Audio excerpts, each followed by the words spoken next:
So, for those of you that don't know too much about the Rothschilds, they're a banking family, and I've got a few bits of information here. If I'll read out for those of you that don't know too much about them. Here's an interesting stat. Prior to 9/11, only the following nations in the world were left without a Rothschild-owned central bank. Those countries were Afghanistan, Iraq, Iran, North Korea, Sudan, Cuba, and Libya. So, if you look at that now, the only countries that are left without a Rothschild central bank are Cuba, North Korea, and Iran.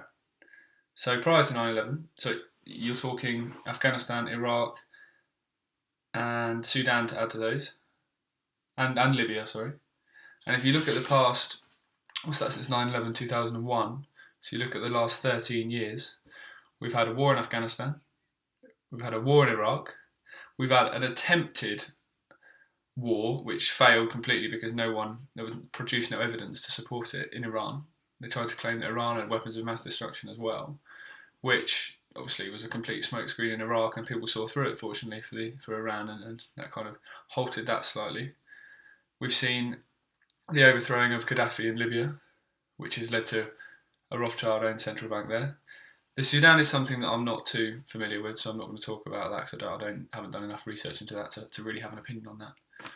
So that's just one bit of info. That's just one thing I found online, which is immediately starts to make you question this family, because even if you're not of the opinion that they necessarily had an influence on events like 9/11 and the events leading up to them, the events following them, there's someone that have massively benefited from those events. So there's someone that, those events were in their interests because look at what they've gained following them. If you go on to the Rothschilds are a massive network of families. You've got the French House of Rothschilds, you've got the English House of Rothschild. It's absolutely a huge network. It's a massive family.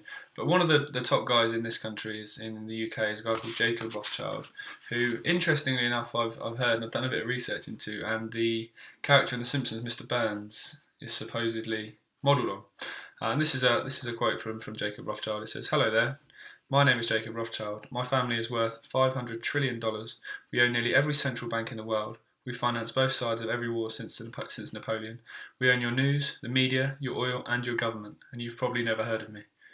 Now that's true. Unless you do research into this, you've not heard of people like that. We've heard of Bill Gates. We've heard of people like that, but we haven't heard of the people that own everything. The people that own the central banks, people that own not only they own the corporations, they own the medias, they own the influence that these people have, and they're the people that we've never heard of, the people that we say are in the shadows, which they effectively are. Because if you were in a position where you wanted to control the world, you wanted to have influence, you wanted to have power, why would you put yourself on public display? Because you're asking for the backlash. Then, I mean, look at this. Look at the abuse, the stick that the politicians get. People like that, because they're on public display. Sorry, they're the things that they're saying, the policies they're bringing in, they're on public display, and they have to answer questions following those. Whereas these people don't. They're sat in the background, they're sat in their massive mansions, and they're not on public display. They're pulling the strings from afar. So they never get the backlash. They never get the kind of responses. They never get the abuse that those people on public display get. And it is a clever way to do it, because people you see in this country, for example, in my lifetime, I've seen a Labour government and a Conservative government, and there's no conceivable difference, because those who are pulling the strings behind the scenes are the same people, so therefore there is going to be no conceivable difference. Whereas if you show the illusion of change, as you see in America at the moment, it usually goes Democrat, Republican, and it shows the illusion of change in the same way it goes Conservative, Labour here, when in truth there is no change. But you give people the illusion of change, then they're less likely to kind of see through the whole thing, which is what happened. So this is a quote from Mayor Armshaw Rothschild, which says, "Let me issue and control a nation's money, and I care not who writes the laws." Now that's very true. Now, I've done some work in the last couple of months with Luke Rudowski, who actually confronted Jacob Rothschild over in America at a function. And I'd love to sit down with these people and have the opportunity to talk to them, the opportunity to have an interview with them, because there's just, I mean, the arrogance of when you look into what they do, you look into the wealth they have, you look into the influence they have, and it doesn't take a rocket scientist to work out that they're not all that they kind of from afar appear to be, just a rich banking family. I mean, I'd ask one question. First question to any of them would be, how can you sit there being one of the richest families in the world, having so much control over the world's money supply, central banks, etc., and say that you have no influence over world events? I don't see a way that that could be replied to that would in any way make them come out of that well, because you can't sit there and say you have that much power, that much control, and not have an influence on world events. Again, this time to the Rockefeller family, which are another one of the elite families along with the Rothschilds. And this is a quote from David Rockefeller. "We are on the verge of a global transformation. All we need now is the right major crisis, and nations will accept the New World Order." Now, the New World Order is just, in short, more control, more surveillance, more taking away of your freedoms, your human rights, etc. This is a great quote from Gandhi, which is, many people, especially ignorant people, want to punish you for speaking the truth, for being correct, for being you. Never apologise for being correct, or for being years ahead of your time. If you're right and you know it, speak your mind. Even in a minority of one, the truth is still the truth. And that is a quote that if everyone lived their life by, then the thought prison would be eradicated immediately. Truth has in some ways become the new hate speech. People don't want to hear it, and it's the kind of bury your head in the sand attitude of, if I can't see it, if I can't hear it, then it's not happening. Well, sadly, that's not true anymore. That's not true, and it never really was. Just because you can't see it doesn't mean it's not happening. Just because you haven't seen a picture of a child that's been blown up by an Israel bomb in Gaza doesn't mean it's not happening. It is still happening. The amount of times you hear, yeah, it's rubbish, isn't it? But what can we do about it?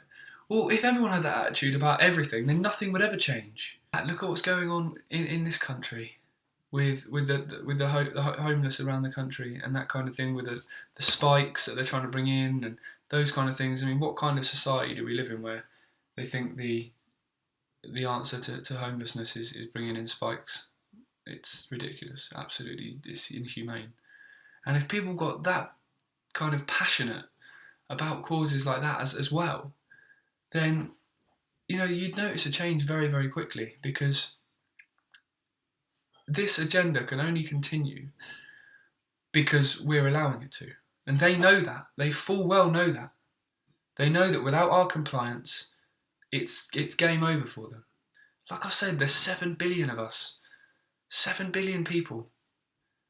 And if we just simply united and fought for a common cause, in a peaceful transformation for a common cause, I couldn't help but thinking, how amazing would it be to get a massive protest at a Rothschild property, somewhere like Wollaston Manor up in Aylesbury.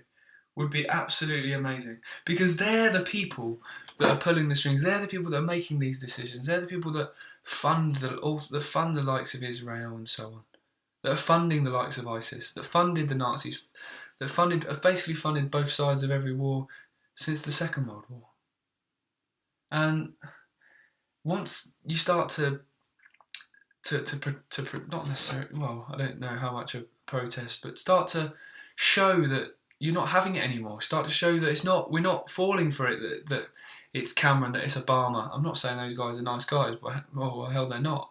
But they're not the people that are making the decisions. They're the people that are on public display. They're effectively they're the Rothschilds' PR men. That's all they are. And once people start to realise that and start to look at who really controls things, then that's when we'll start to notice a change. We'll start to have a bit more influence. The Rothschilds are sat there thinking they're getting away with this at the moment. If 10,000, 20,000, 30,000 people walk up their front lawn, then all of a sudden they're going to start to think, hang on a minute, we've got to change something here, because we're not getting away with this anymore. People are starting to notice, people are starting to wake up to what's going on. And that's what we need to do. We need to wake up to what's going on, and we need to start questioning things. We need to start getting behind projects around the world that are fighting for a cause that we all want. We all want freedom. We all want that common cause. So thank you very much for watching. I hope you've enjoyed it. Just remember, knowledge is only power if you use it. You can have all the knowledge in the world, but But if you don't apply it, you don't use it to do something good, then it's worthless. So thank you very much for listening, and this has been Unreported Truth, and I'll speak to you soon.